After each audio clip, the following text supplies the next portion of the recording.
Hi friends, welcome to MAP tutorial. இன்னைக்கு நம்ம இந்த கிளாஸ் என்ன பார்க்க போறோம்னா Revit family creationல நம்ம சீரிஸா நம்ம இது வரைக்கும் 5 tutorial class பார்த்திருக்கோம்.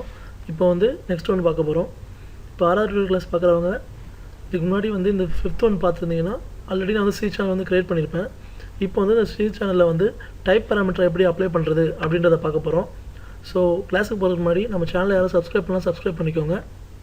உங்க ஃப்ரெண்ட்ஸ் யாராவது Revit லேர்ன் பண்றாங்க பேசிக் Revit family creation பத்தி தெரிஞ்சுக்கணும்னா நம்ம சேனலை ஷேர் பண்ணுங்க கண்டிப்பா யூஸ்ஃபுல்லா இருக்கும். சோ இந்த கிளாஸ்ல நம்மளோட அஜெண்டா என்னன்னு பாத்தீங்கன்னா டைப் ஃபேமிலி பாராமீட்டர்ஸ். ஃபேமிலில Revit family creationல நம்ம ஜியோமெட்ரி பார்க்கறது இதுக்கு முன்னாடி உள்ள டியூட்டோரியல்ல பார்த்திருக்கோம் பேசிக்ஸ். இப்போ ஒரு டைப் அண்ட் இன்ஸ்டன்ட் நம்ம டைமென்ஷன்ல பாராமீட்டர் அசைன் பண்ணும்போது நமக்கு கேக்கும் டைப் ஆர் இன்ஸ்டன்ட் அந்த மாதிரி கேக்கும். இப்போ டைப்னா என்ன அப்படின்றத பார்க்க போறோம். அதுக்கு ஒரு எக்ஸாம்பிள் ஆல்ரெடி லாஸ்ட் கிளாஸ்ல C channel நம்ம எக்ஸ்ட்ரூஷன் மூலமா ஒரு சாம்பிள் பண்ணி டைமென்ஷன் அசைன் பண்ணோம், பாராமீட்டர் கொடுத்திருந்தோம். இப்போ அத வச்சே டைப்பை வச்சு எக்ஸ்பிளைன் பண்ணலாம். டைப்னா என்ன அப்படின்றத ப்ராஜெக்ட்ல லோட் பண்ணி நம்ம பார்க்கலாம். இது மொத்தமே 2 ஸ்டெப் தான். ஃபர்ஸ்ட் நம்ம ஆல்ரெடி ஜியோமெட்ரி வரைஞ்சிருக்கேன். அது தெரியாதவங்க லாஸ்ட் கிளாஸ் பார்த்துக்கோங்க. இப்போ அந்த ஜியோமெட்ரியை நான் ஃபர்ஸ்ட் டைப் வச்சு ஒரு பாராமீட்டர்ஸ் கொடுக்க போறேன். அதை கொடுத்துட்டு அந்த டைப்பை வச்சு ஒரு 3 டைப் ஆஃப் டைமென்ஷன் வச்சு நான் அசைன் பண்ண போறேன். அடுத்து அந்த ப்ராஜெக்ட்ல லோட் பண்ணிட்டு உங்களுக்கு அதை எப்படி நம்ம அப்ளை பண்றோம் அப்படின்றத பார்க்க போறோம் இந்த கிளாஸ்ல. சோ வீடியோ கம்ப்ளீட்டா பாருங்க. அப்பதான் ஈஸியா அண்டர்ஸ்டாண்ட் ஆகும். வா கிளாஸ்க்கு போலாம்.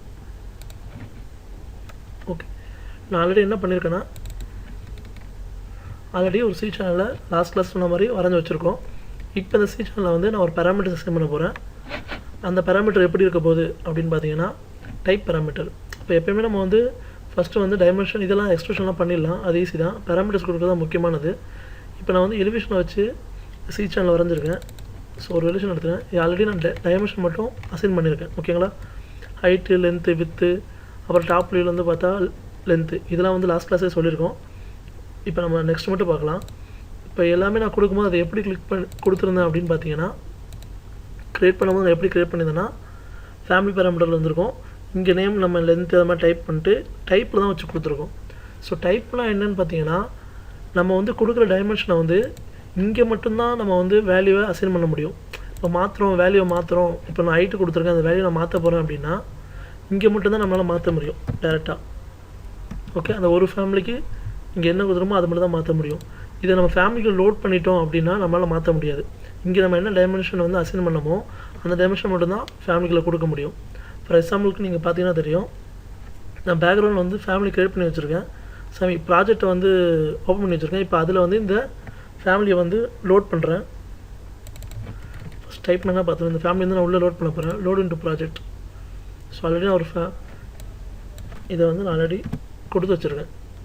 இந்த சேனல் ஃபஸ்ட்டு ரிமூவ் பண்ணிடுறேன். ஓகே. இப்போ ஆல்ரெடி நான் லோட் பண்ணிட்டேன். லோட் பண்ணேன்னா CM கொடுத்துட்டு லோட் ஃபேமிலி போய்ட்டு நான் லோக்கலில் சேவ் பண்ணியிருந்தேன் இந்த ஃபேமிலியை. அதில் போய்ட்டு நான் உள்ளே லோட் பண்ணிக்கிறேன். ஓகே ஃப்ரெண்ட்ஸ், இப்போ பார்த்தீங்கன்னா நம்ம ஒரு டைப் பாராமீட்டரில் வச்ச ஒரு C channelல நான் உள்ளே கொண்டு வந்துட்டேன் அப்படின்னா இப்போ அதை என்ன பண்ண முடியும்னா அதில் என்ன டிஃபால்ட் டைமென்ஷன் நம்ம கொடுத்துருக்கோமோ அதை மட்டும் தான் வச்சு நம்மளால் யூஸ் பண்ண முடியும். ஓகேவா? ஒன்று பெருசு அதை மாதிரி தான் கொடுக்க முடியும். ஆனால் டைப் பாராமீட்டர் நம்ம கொடுத்து வச்சு யூஸ் முடியும். இன்ஸ்டன்ட்னா மட்டும்தான் நம்ம ப்ராஜெக்ட்டில் இங்கே வேல்யூ இப்போ நம்ம இன்ஸ்டன்ட் கொடுத்தோன்னா அது எல்லாமே இங்கே டைமென்ஷன் கீழே வந்துடும். இன்ஸ்டன்ட்னா டைப்னா டைமென்ஷன் கீழே வராது. ப்ராஜெக்ட்டில் லோட் பண்ணுற பிறகு இது வெறும் மேலே இருக்க வேல்யூவில் மட்டும்தான் இருக்கும். ஓகேவா? இப்போ நம்ம டைப்பை எந்த மாதிரி இதில் யூஸ் பண்ணலாம் அப்படின்றத ஃபஸ்ட்டு பார்த்துடலாம். டைப்பை எங்கே யூஸ் பண்ணால் ஃபார் எக்ஸாம்பிளுக்கு ஒரு வால்வு இருக்குன்னு வச்சுக்கோங்க. ஒரு பட்டர்ஃப்ளை வால்வு, கேட் வால்வு தான் இருக்குன்னா நம்ம டயா வைஸு அது 150, 100 அப்படின்லாம் இருக்கும். நம்ம தனித்தனியாக கிரியேட் பண்ண முடியாது ஒரு ஃபேமிலியும். இந்த ஃபேமிலியும் எடுத்துக்கோங்களேன். ஃபார் எக்ஸாம்பிளுக்கு C channel பார்த்தீங்கன்னா எனக்கு ப்ராஜெக்டில் C channel இந்த இடத்துல பைப் 150 mm தள்ளி இருக்குது. ஸோ இங்கே எனக்கு 150 mm தள்ளி ஒரு C channel வேணும். அதே இங்கே வர பைப் பார்த்தீங்கன்னா 100 mm தள்ளி இருக்குது. ஸோ நான் ஒரு C channel வரைஞ்சிட்டேன் எக்ஸ்ட்ரூஷன் பண்ணி. ஆனால் ஒரு தடவையும் புதுசாக ஒரு ஃபேமிலி கிரியேட் பண்ணி எனக்கு தனித்தனியாக லோட் பண்ண முடியாது. எனக்கு ஒரே C channel ஒரு ஃபேமிலி கேட்டகரியில் கீழே பார்த்தீங்கன்னா டைமென்ஷன் வச்சு அது மாறி இருக்கணும். ஒரு ஃபேமிலி தான் இருக்கணும். அந்த ஒரு ஃபேமிலிக்குள்ளே 3 டைமென்ஷன் 4 டைமென்ஷன் டிஃப்ரெண்ட் டைமென்ஷனில் வச்சு எனக்கு ஃபேமிலிஸ் வேணும். வேணுன்றப்போ எந்த ஃபேமிலி தேவையோ அதை மட்டும் நாங்கள் அங்கே வச்சு யூஸ் பண்ணுற மாதிரி இருக்கும். ஸோ இதுதான் டைப்பு. இதுக்கு இன்னொரு எக்ஸாம்பிள் வந்து இப்போ ஒரு பைப் போது அங்கே வந்து நம்ம வால் இன்ஸ்டால் பண்ண போகிறோம்னா ஒரு கேட் வால் ஏதோ யூஸ் ஆகுது அப்படின்னா அது வந்து நம்ம பைப் சைஸ் வந்து மாற மாற ஒரு கேட் வால் நம்ம போடணும். அப்போ தனித்தனி ஃபேமிலியை நம்ம கிரியேட் பண்ண அவசியம் கிடையாது. ஒரே ஃபேமிலியில் டிஃப்ரெண்ட் சைஸை மட்டும் கொடுத்து ஃபேமிலியை கிரியேட் பண்ணோன்னா லோட் பண்ணுற பிறகு எந்த பைப் வேணுமோ ஸோ அந்த பைப்பை நம்ம கிளிக் பண்ணிவிட்டு அந்த இதுக்கு ஏற்ற மாதிரி நம்ம செலக்ட் பண்ணி லோட் பண்ணிக்கலாம். ஸோ இதே பைப்பை நான் இங்கே போடுறேன்.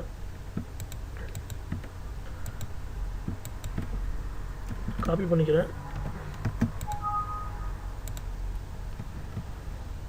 இங்கே போட்டேன். ஆனால் எனக்கு வந்து இந்த டைமென்ஷன் வேணாம், எனக்கு வேறு சீட் சேனல் வேணும் போது எதை காப்பி பண்ணியோ கிளிக் பண்ணிவிட்டு நீங்கள் வந்து வேறு டைமென்ஷன் வேணுன்றதை வேறு டைமென்ஷன் மாற்றிக்கலாம். எந்த டைமென்ஷனுக்கு சீட் சேனல் வேணும் அப்படி முன்னாடியே நம்ம இது கேட்லாக் இருக்கும். அந்த கேட்லாக் படி வரைஞ்சிட்டோன்னா வேறு சைஸுக்கு நமக்கு என்ன வேணுமோ அதை இங்கே இப்படி லோட் பண்ணிக்கலாம். ஸோ இது வந்து டைப்புன்னு சொல்லுவாங்க. ஒரு ஃபேமிலிக்குள்ளேயே டிஃப்ரெண்ட் டைமென்ஷனை வச்சு நம்ம வரைகிறது தான் வந்து டைப் ஃபேமிலி பேராமீட்டர். ஓகேவா? இது எப்படி வரையுதுன்னு பார்த்துக்கலாம். ஸோ நான் ஃபஸ்ட்டு போன கிளாஸ் வரையும் நம்ம என்ன பார்த்துட்டோம்னா டைமென்ஷன் கொடுக்குறதையும் பார்த்தாச்சு.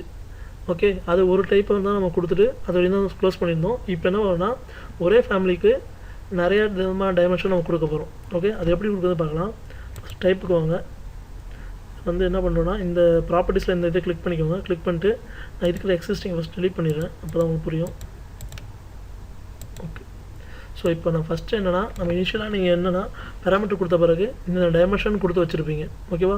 இதை வந்து நம்ம டைப்புன்னு ஒரு க்ரியேட் பண்ணணும். ஒரு டைப்பு அப்படி சொல்லி நேம் பண்ணி க்ரியேட் பண்ணணும். ஸோ நியூ டைப்னு வரும். எப்படி நீங்கள் இதெல்லாம் பேராமீட்டர்ஸ் கொடுத்த பிறகு இந்த இதெல்லாம் வாங்க, ப்ராப்பர்ட்டிஸ் வாங்க, ஃபேமிலி டைப்ஸ்னு இருக்கும். அதை கிளிக் பண்ணோன்னே இதில் வந்து சேவ் பண்ண முடியும். சாரி, ஓகே ஓகே கொடுத்துட்டு ஃபஸ்ட்டு வாங்க, ப்ராப்பர்ட்டிஸில் டைப் நேம் இருக்கும், நியூ கொடுங்க. கொடுத்தோன்னா நான் இப்போ டைமென்ஷன் கொடுத்துக்கிறேன். இப்போ ஃபஸ்ட் டைமென்ஷன் வந்து எனக்கு 100, சும்மா நேம் மட்டும் கொடுத்துக்கிறேன். இப்போ 100, 150, அப்புறம் ஒரு 50. உங்களுக்கு என்னென்ன டைமென்ஷன் வேணுமோ அதுக்கு ஏற்ற மாதிரி கொடுத்துட்டு நீங்கள் கொடுக்குறதுக்கு ஏற்ற மாதிரி இந்த வேல்யூவும் கொடுத்துக்கோங்க. 100 உங்களோட கன்வீனியன்ஸ்க்கு ஏற்ற நீங்கள் எந்த நேம் வேணால் கொடுத்துக்கலாம் மேலே. ஓகே கொடுத்துட்டு ஓகே கொடுத்துருங்க. இப்போ ஒரு டைப் க்ரியேட் ஆகிடுச்சு. இப்போ இன்னொரு டைப் க்ரியேட் பண்ணணுன்னா சேம் அதே தான் கிளிக் பண்ணிட்டு நியூ கொடுங்க. நியூ கொடுத்துட்டு இப்போ வந்து இது வந்து நியூவில் இதுக்கான நேம் கொடுங்க. ஒரு 200, ஒரு 300, நம்ம நீங்கள் கொடுக்க டைமென்ஷனா ஒரு 100. ஸோ இந்த ஃபேமிலி கிரியேட் பண்ணிவிட்டேன். ஸோ இப்போ பார்த்தீங்கன்னா நான் 2 விதமான இது கொடுத்துருக்கேன் ஒரே ஃபேமிலியில். ஓகே, இப்போ நான் இதை கிளிக் பண்ணி ஓகே கொடுத்தா அதுக்கு எதாவது டைமென்ஷன் மாறும். அந்த வேல்யூ மாற்றலை இன்னும். 200, 300, 100. ஓகே, பார்த்திங்கன்னா அதுக்கேற்ற மாதிரி மாறும். நான் எந்த டைப்பை நான் செலக்ட் பண்ணணும் அந்த டைப்புக்கு ஏற்ற மாதிரி நம்மளோட ஃபேமிலி வந்து லாக் பண்ணியிருந்தோன்னா கரெக்டாக மாறும். ஓகே, இதை நம்ம இப்போ லோட் பண்ணலாம். லோட் பண்ண முன்னாடி ஃபைலை வந்து சேவ் பண்ணிக்கோங்க. சேவ்ஸ் கொடுத்துட்டு ஃபேமிலி போய்ட்டு சி சேனல் 1 -1 போட்டிருக்கேன். ஏன்னா ஆல்ரெடி சி சேனல் க்ரியேட் பண்ணியிருக்கேன். ஓகே, ஸோ இப்போ நம்ம என்ன பண்ணியிருக்கோம் அந்த இதில் பார்த்துக்கோங்க. ஃபஸ்ட்டு வந்து இந்த நார்மல் பேராமீட்டர்ஸ் கொடுக்குறதையும் போன டுட்டோரியலில் பார்த்தாச்சு. இதில் வந்து நம்ம என்ன பண்ண போகிறோம்னா ஒரே ஃபேமிலியில் 2 டிஃப்ரெண்ட் டைமென்ஷன் வச்சு 2 ஃபேமிலி நம்ம க்ரியேட் பண்ணுறோம். ஓகே, அது எப்படின்னா ஃபேமிலி டைப்ஸில் போய்ட்டு இதில் நியூன்னு கொடுத்துட்டு நியூ டைப்பை கொடுத்துட்டு நமக்கு தேவையான அளவுக்கு எத்தனை வேணாலும் நம்ம க்ரியேட் பண்ணிக்கலாம். ஓகே, க்ரியேட் பண்ணி சேவ் பண்ணிக்கோங்க. அடுத்து வந்து ப்ராஜெக்ட் லோட் பண்ணணும். லோட் பண்ணுறது பேக்ரவுண்டில் ப்ராஜெக்ட் ஓப்பன் பண்ணியிருந்தீங்கன்னா டேட்டா லோடுன்ட்டு ப்ராஜெக்ட் கொடுக்கலாம். அப்படி இல்லைன்னா நீங்கள் ப்ராஜெக்ட் ஓப்பன் பண்ணிவிட்டு ப்ராஜெக்ட் ஃபைல் ஓப்பன் பண்ணிவிட்டு எந்த லெவலுக்கு வேணுமோ அங்கே போய்ட்டு சிஎம் அடிங்க. சிஎம்மில் லோடு ஃபேமிலி வரும். அப்படி இல்லைனா சிஸ்டமில் போய் லோடு ஃபேமிலி கொடுத்துக்கோங்க. லோடு ஃபேமிலி கொடுத்துட்டு டெஸ்க்டாப் எங்கே சேவ் பண்ணுவீங்களோ அதை கொடுத்துட்டு ஓகே கொடுத்துக்கோங்க.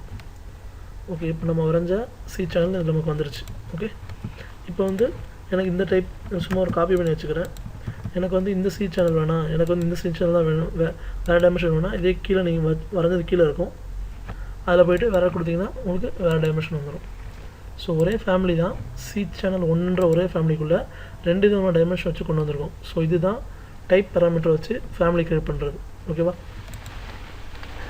இதை நீங்கள் ப்ராக்டிஸ் பண்ணுங்கள். ஏதாவது டவுட்ஸ்னால் கேளுங்க. நம்ம நெக்ஸ்ட் கிளாஸில் வந்துட்டு இன்ஸ்டண்ட்டை வச்சு எப்படி பண்ணுறது அப்படின்றத பார்க்கலாம். இப்போ டைப் பார்த்துட்டோம். அடுத்து இன்ஸ்டன்ட் பேராமீட்டர் வச்சு ஃபேமிலி ஏதாவது இதே ஃபேமிலியை வந்து நம்ம செக் பண்ணலாம். தேங்க்ஸ் ஃபார் வாட்சிங். நெக்ஸ்ட் கிளாஸில் பார்க்கலாம்.